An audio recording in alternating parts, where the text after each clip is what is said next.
Konti lang ba followers mo? Mag-comment ka sa baba at ako ang bahala sa iyo.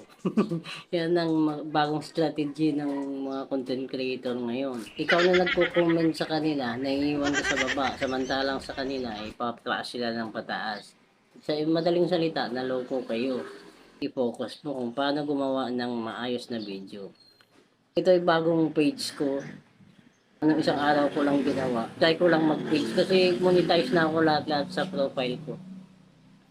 Na kumpleto ko na lahat ng tools ko. Pero hindi ako nag-follow to follow. Yun ang naging experience ko. Nagkaroon lang ako ng viral kaya ako monetize.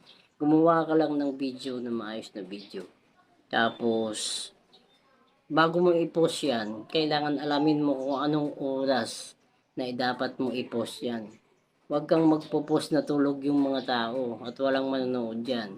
Kahit may followers ka, ang notification na dumating sa kanya kagabi na tulog na siya, matatakpan na yun kinabukasan. So, ganun na lang.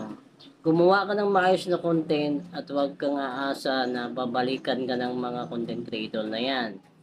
Kasi, sila lang ang aangat dyan. Samantalang ikaw, hanggang doon ka lang sa baba.